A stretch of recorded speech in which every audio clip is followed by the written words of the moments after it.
She stood on that wooden platform wearing nothing but a thin white dress, tears streaming down her face, while grown men shouted numbers like she was livestock.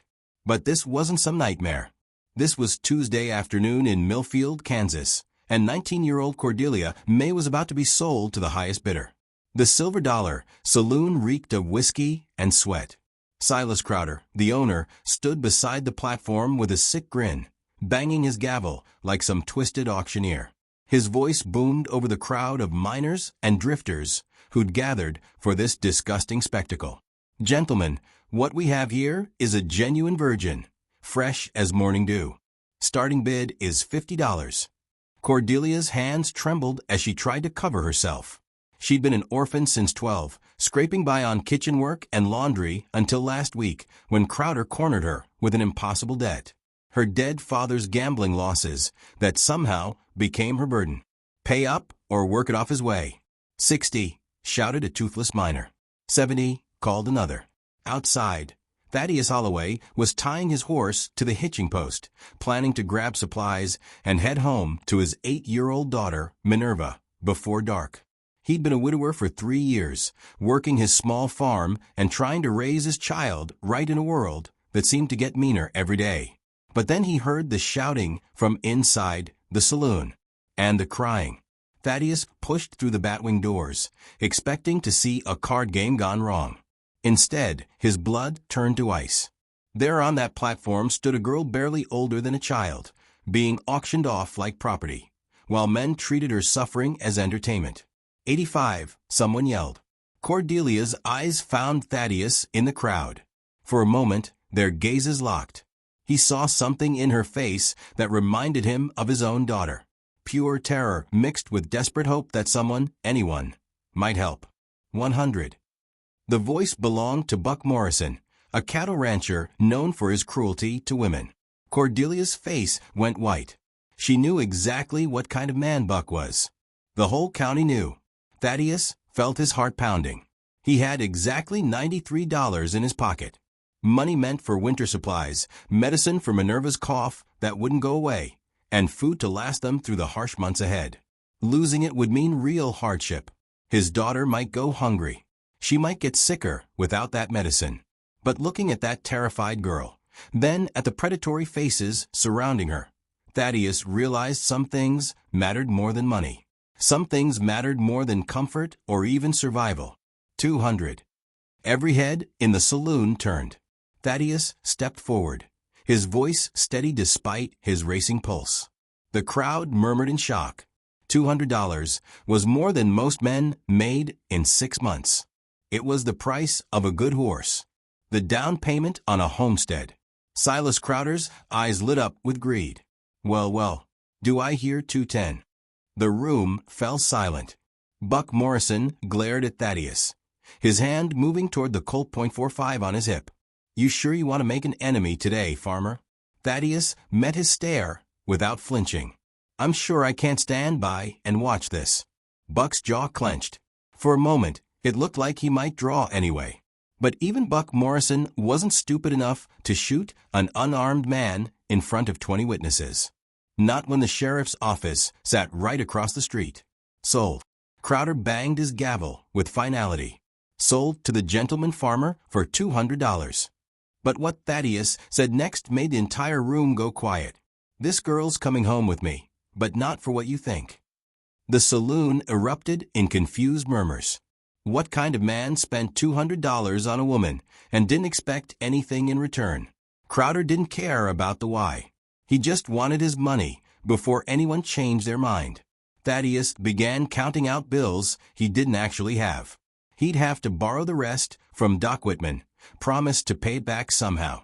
His hand stayed steady even though his mind was racing with the consequences of what he'd just done. Cordelia climbed down from the platform, her whole body shaking. Men didn't do things like this. Men didn't spend that kind of money without expecting something in return. She'd learned that lesson the hard way. Thaddeus approached her carefully, keeping his distance. Miss, I need you to know something right now. You're safe. I have a daughter about your age, and I couldn't stand by and watch this happen. You're coming to my farm where you'll have food, shelter, and respect. Nothing more is expected. Cordelia's voice came out as barely a whisper. You're not going to. She couldn't finish the sentence. No, ma'am. We're walking out of here, and you're coming to a place where nobody will hurt you again. For the first time in days, Cordelia felt like she could breathe. But that relief lasted exactly 30 seconds. Buck Morrison stepped between them and the door. His hand rested on his gun belt, not quite threatening, but close enough. Hold on there, farmer. Nobody spends $200 on charity. What's your real game here? No game, Thaddeus replied evenly. Just doing what's right. Right. Buck spat on the sawdust floor. Boy, you just made the biggest mistake of your life. That girl owes Crowder money, which means she owes me money. I got a prior claim. Thaddeus felt ice in his veins. What prior claim? Silas Crowder suddenly looked nervous, like a man who'd been caught in a lie. Now, Buck, we had a deal. Fair auction, fair sale. Fair. Buck's voice rose dangerously. The crowd started backing toward the walls. When Buck Morrison got angry, people tended to get shot. You didn't tell Farmer Boy here about our arrangement, did you, Crowder? About how I already paid you $50 last week for first rights to this little dove. Cordelia grabbed Thaddeus's arm, her fingers digging in. Please, just leave me. Don't get killed over someone like me. But Thaddeus had already noticed something that made his stomach drop. 3 of Buck's men had quietly positioned themselves near the exit. 2 more flanked the bar. They weren't just dealing with one angry rancher. They were surrounded by 6 armed men. You got 2 choices, farmer, Buck said, drawing his gun halfway out of its holster.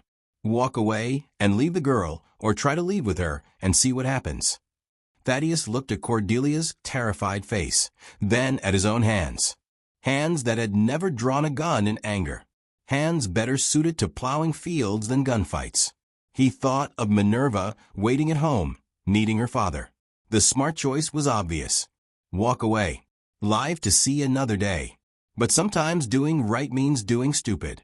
We're leaving together, Thaddeus said quietly, placing himself between Cordelia and Buck's gun. And if you want to stop us, you'll have to shoot an unarmed man in front of 20 witnesses. Buck's eyes narrowed. You think I won't? I think you're mean, but you're not stupid. Sheriff Palmer's office is right across the street. You gun down an innocent farmer, you'll hang before sundown. The standoff stretched like pulled wire. Every man in the saloon held his breath, waiting to see who would blink first. Cordelia pressed closer to Thaddeus, feeling the tremor in his hands despite his steady voice. Then Buck started laughing. It was a cold, ugly sound that made everyone's skin crawl. You're right, farmer. I ain't stupid. He holstered his gun with deliberate slowness. Which is why I ain't going to shoot you here. His grin turned predatory. But Millfield's a small town. Roads get mighty dangerous after dark. Accidents happen all the time. Thaddeus felt his throat tighten. Buck was letting them leave, but only so he could hunt them down outside town limits where there'd be no witnesses. Smart man would take his loss and ride on, Thaddeus replied. Smart man wouldn't have started this fight, Buck shot back. But you did start it, farmer. And I always finish what gets started. Would you risk your child's survival to save a stranger? Would you stand up to 6 armed men when you had nothing but courage? Comment below and let me know, because Thaddeus's choice was about to get way more complicated. Thaddeus guided Cordelia toward the door, moving slowly to avoid triggering violence. The crowd parted like they were walking through a minefield. Every step felt like it might be their last. Buck's men watched with cold eyes, just waiting for an excuse. They made it to the batwing doors when Buck called out one final time. Farmer, what's your name? Like to know what to put on your grave marker. Thaddeus paused. Giving his name meant Buck could find his farm, could threaten Minerva. But lying would only delay the inevitable. Thaddeus Holloway, he said. And you won't need a marker, because I don't plan on dying today. They stepped into the afternoon sunlight, but freedom felt like an illusion. Main Street stretched before them like a gauntlet. Thaddeus's horse waited at the hitching post, but his farm was 8 miles away through empty prairie. 8 miles where Buck Morrison could do whatever he wanted. Cordelia whispered urgently as they walked. There's something you need to know about Buck. Something Crowder didn't tell you. What? He's not just mean. 3 months ago, he killed a preacher's daughter who tried to run from him. Beat her to death with his bare hands. Sheriff Palmer covered it up because Buck owns half this county. Thaddeus felt his world tilt. He'd just signed their death warrants, and the law wouldn't lift a finger to help them. But as they reached his horse, Cordelia noticed something that made her blood freeze. A small figure was running toward them down Main Street, calling out in a child voice. "Papa, Papa, you're back." It was Minerva, and she was heading straight into the most dangerous situation of her young life. Thaddeus's heart stopped as his 8-year-old daughter came running down the dusty street, her blonde braids bouncing, completely unaware of the danger. Minerva had disobeyed his strict instructions to stay with Mrs. Henderson. "Minerva, stop," he called out, but she was too excited to listen. Behind them, Buck Morrison emerged from the saloon with his men. Thaddeus saw the exact moment when Buck's cruel mind started working. The rancher's eyes locked onto the approaching child, and his grin became something monstrous. "Well, well," Buck said loud enough for everyone on the street to hear. "Looks like Farmer Boy brought his little girl to town. Sweet thing, ain't she?" Cordelia grabbed Thaddeus's arm. "He's going to use her against you." Minerva reached them, breathing hard from a run. "Papa, Mrs. Henderson got real sick, and I was scared, so I came to find you." She stopped mid-sentence, noticing the strange woman beside her father and the tense faces all around. "Who are these people?" "Honey," Thaddeus said carefully, his voice tight with fear, "I need you to get behind me and stay very quiet." But Buck was already moving closer, his spurs jingling with each deliberate step. "That's a mighty pretty daughter you got there, Holloway. Be a real shame if something happened to her on account of your poor judgment." The threat hit Thaddeus like a physical blow. This wasn't just about him and Cordelia anymore. Buck had just made clear that Minerva was now part of this deadly game. "You touch one hair on her head," Thaddeus started. "You'll what?" Buck interrupted, laughing. "Fight me? You ain't even armed, Farmer." He leaned in closer, his breath reeking of whiskey. "But I tell you what I'm going to do. I'm a generous man. Leave the girl here with me and walk away. Your daughter goes home safe. You go home safe. Everybody's happy. Leave Cordelia with you." Thaddeus's voice shook with rage. "That's exactly what I mean." Thaddeus felt the impossible weight of the choice crushing down on him. Save Cordelia and risk his daughter's life, or sacrifice Cordelia to protect Minerva. Either decision would destroy something inside him. Minerva tugged on his coat, her voice small and scared. "Papa, I'm scared." "Who is this man?" Cordelia knelt down beside the little girl, tears streaming down her face.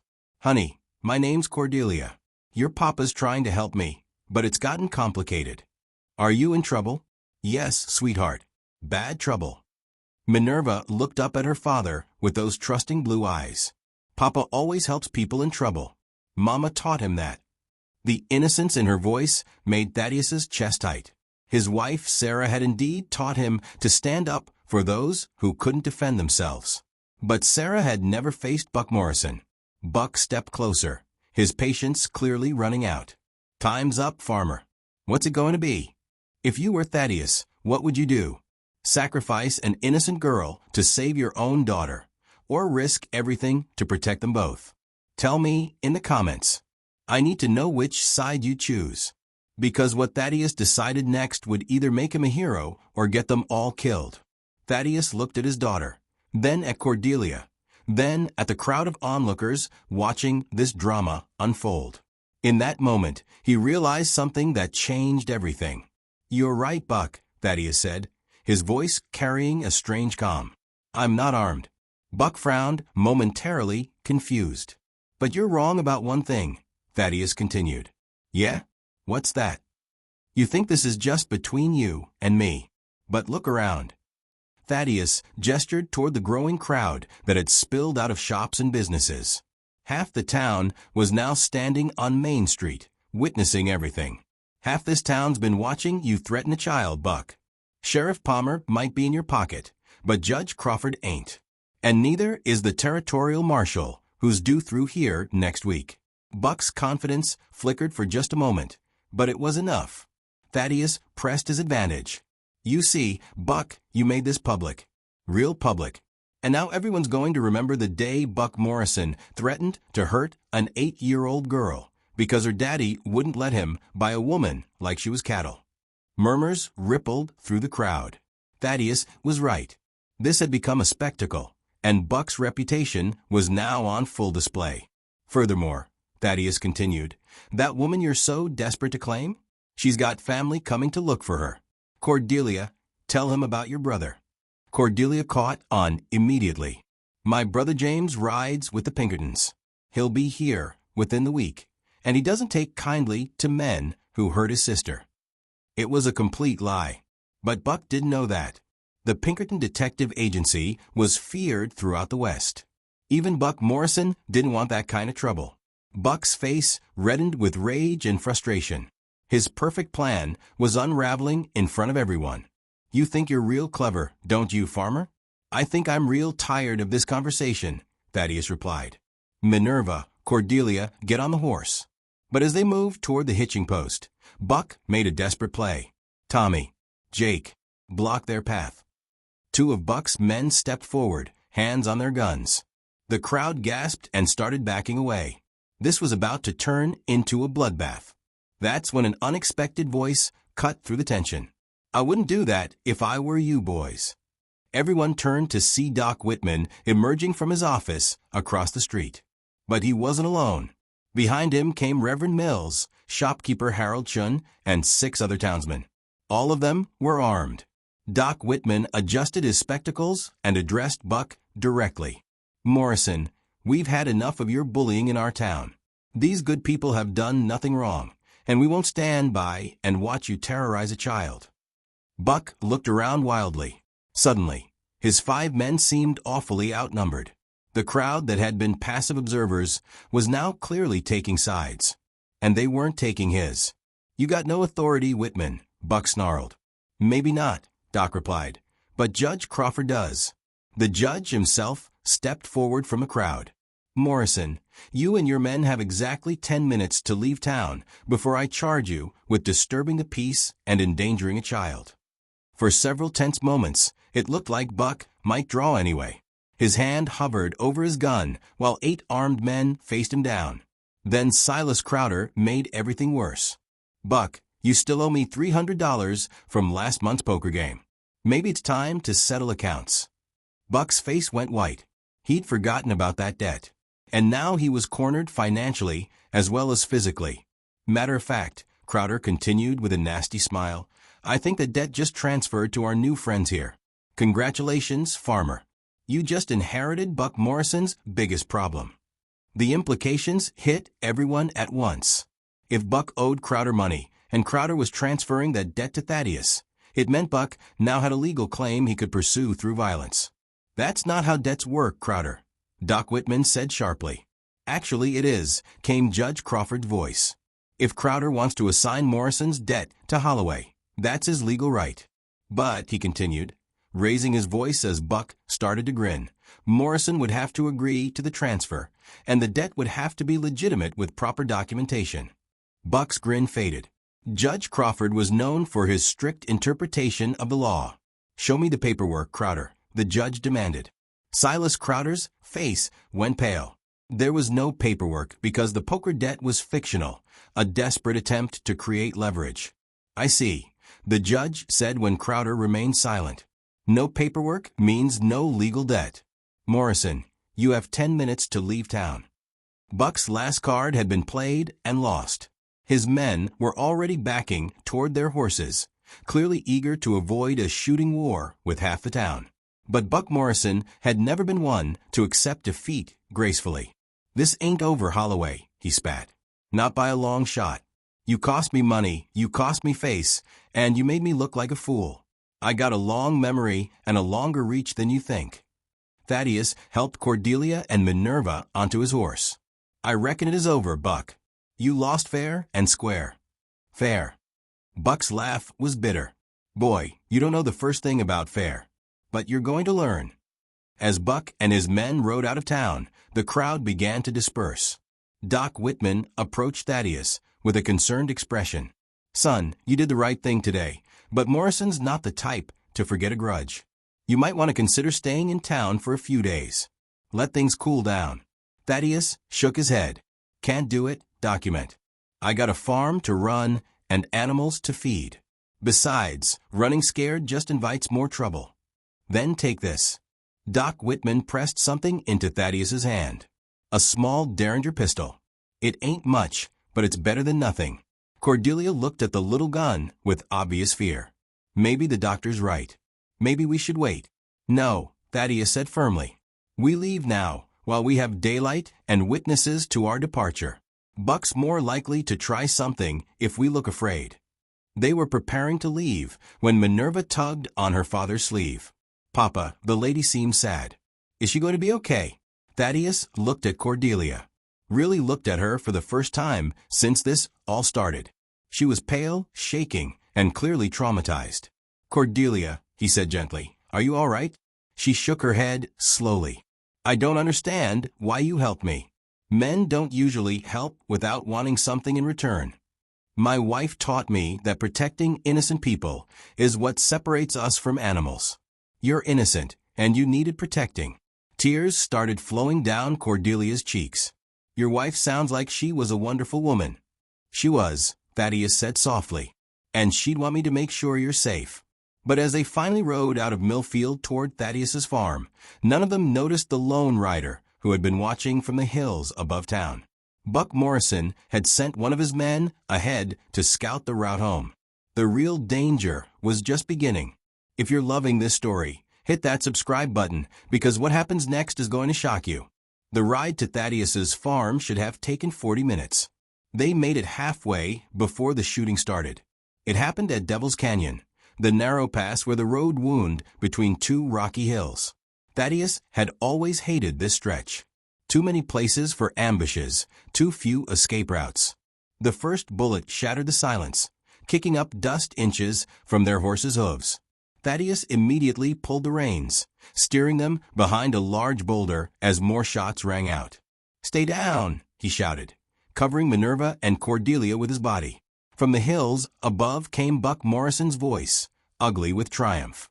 Thought you were real smart back in town, didn't you, farmer? But out here, ain't no judge to protect you. Thaddeus counted the muzzle flashes.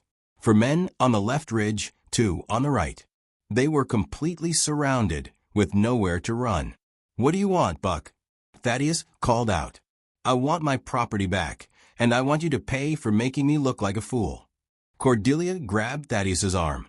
Just give me to him. Don't let him hurt Minerva, because of me. Nobody's giving anybody to anybody, Thaddeus said firmly.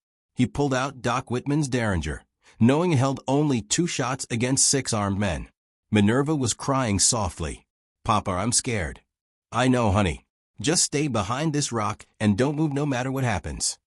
Another volley of shots peppered their hiding spot.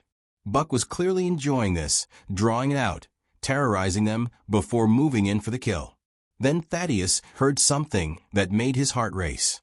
Hoofbeats. More riders approaching fast from the direction of town. Buck shouted a familiar voice. This is Judge Crawford. You're surrounded.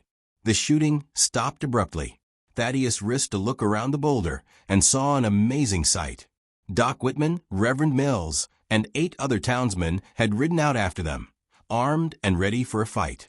You got no authority out here, Crawford. Buck yelled back. I got all the authority I need. You're threatening innocent people in my jurisdiction. Your jurisdiction ends at the town limits. Not when I'm pursuing criminals. For several tense minutes, the 2 groups faced off across the canyon. Buck's 6 men against Crawford's 9. The odds had shifted dramatically. Would you have ridden out to help strangers like these townspeople did? Let me know in the comments, because what happens next proves that sometimes communities are stronger than any single evil man. Then Cordelia did something that shocked everyone. She stood up from behind the boulder, fully exposing herself to Buck's guns. Buck Morrison, she called out. I got something to tell you about Silas Crowder that's going to change everything. Cordelia, get down. Thaddeus hissed, but she ignored him. Buck, you want to know why Crowder was so eager to auction me off? Crowder's been stealing from you for months. That poker debt he mentioned? He made it up because he's been skimming from your cattle sales. I kept his books. I know where he hides the money. The silence that followed was deafening. Then Buck's voice came back, but now it was directed at his men.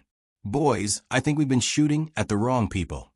Buck Morrison rode down from the ridge, his gun still drawn, but no longer pointed at them. You saying Crowder's been stealing from me? Cordelia nodded. 3 months I worked in that saloon, keeping his ledgers. Every cattle deal you made, every sale. Crowder took 20% off the top and doctored the books to hide it. Where's the money? Hidden in a false bottom of his office safe. Has to be close to $2,000 by now. Buck's eyes went cold as winter. $2,000 was serious money. Judge Crawford rode closer. Morrison, this doesn't change what you did here today. Attempted murder is still attempted murder. But Buck was already backing away. Judge, I think we got ourselves a misunderstanding here. I was just trying to recover stolen property. By shooting at innocent people? Warning shots, Buck said. Just trying to get their attention. Thaddeus knew Buck was lying, but he also knew the man was looking for a way out. Smart men took the exits they were offered. So we're done here? Thaddeus asked carefully. Buck looked at Cordelia one more time. Then the practical side of his nature won out. Girl, you come testify about Crowder's thievery, and we're square.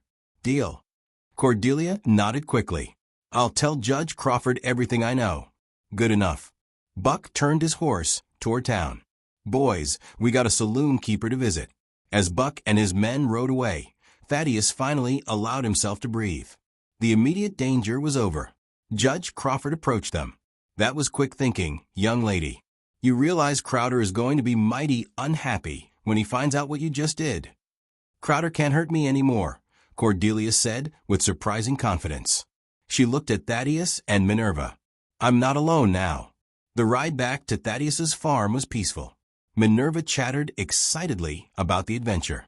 Cordelia rode quietly, still processing her newfound freedom. As they approached the small farmhouse with its neat garden and white-painted fence, Cordelia felt something she hadn't experienced in years. Hope. It's not much, Thaddeus said apologetically. It's perfect, Cordelia whispered. And she meant it. Over the following weeks, Cordelia testified against Silas Crowder. The evidence she provided was overwhelming.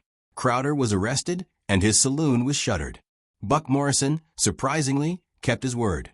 He got his money back and left Cordelia alone. Cordelia found her place on the farm.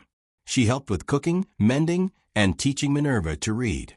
She worked harder than she'd ever worked, but this work felt different. This work was for herself, for her new family. Thaddeus discovered that having another adult around made the hard work easier. The quiet evenings felt less lonely. They never spoke of love, but it grew between them like wildflowers. Quietly, naturally, without forcing. 1 year later, when Reverend Mills married them in the little church in Millfield, the whole town came to celebrate. Even Judge Crawford attended, commenting that it was nice to see a story that started with such ugliness and with such beauty. Sometimes doing the right thing costs everything. But sometimes, if you're very lucky, it gives you everything you never knew you needed. If you enjoyed this story and want to see more tales of courage, redemption, and the untamed American West, make sure to subscribe to our channel. We've got many more stories that will take you back to a time when honor meant everything, and a man's word was his bond. Now, click on the video on the screen to hear a story even better than this one, with a twist so powerful you won't forget it anytime soon.